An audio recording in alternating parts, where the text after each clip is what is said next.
বেনামাজির চেহারার মধ্যে তো কোনো দয়া মায়া থাকে না, এক ওয়াক্ত নামাজ পড়ে না। খোদার 365 দিন, একটা বছরে কোনো দিন যে ছেলেটা ফজরের নামাজ পড়লা না, তুমি কোন মার ঘরে জন্ম নিলা? তুমি কোন বাপের ঘরে জন্ম নিলা?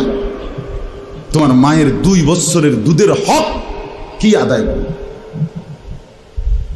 মুসলমানের বাচ্চা এত বড় গাদ্দার হয় কেমনে বেটা? এত বড় নাফরমান, এত বড় হাইওয়ান, এত বড় চতুষ্পদ জানোয়ার মুসলমানের ঘরে হয় কেমনে বেটা? কেমনে হয় বেটা? এই জন্য মনে রাখো বেটা, যে কপালে সেজদা নাই সে কোনো মানুষ না। যে সেজদা দেয় না সে মানুষ নয়, মানুষ নয়, জানোয়ার। সে জানোয়ার, হাইওয়ান, এটা চতুষ্পদ জন্তু, এটা জানোয়ার, এটা তো মানুষ না।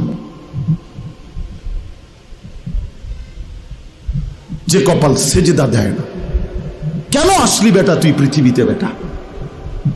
শুধু ভাত, শুধু খানা, শুধু পেশাব পায়খানা, শুধু লজ্জাস্থানের চাহিদা, শুধু শাহওয়াত, শুধু জিনা, শুধু ব্যভিচার, শুধু নারী, শুধু উলঙ্গ ছবি। আরে এটা তো কুত্তা বিলার স্বভাব ছাড়া আর কিচ্ছু হইতে পারে না বেটা। এ তো জন্তু জানোয়ারের স্বভাব হইতে পারে বেটা। মানুষের ঘরে মুসলমান, অথচ সে তার আল্লাহকে সেজদা করে না। কি পড়ালেখা শিখলি যুবক? এই ছেলে কি পড়লি বেটা? কার জমিনে বড় হইলি? কার আসমানের নিচে রইলি? কি রে বেটা, আমরা চেহারা চিনি না? এখানে দাঁড় করাই এখন বেনামাজি, চেহারা দেখলেই তো চিনা যায়।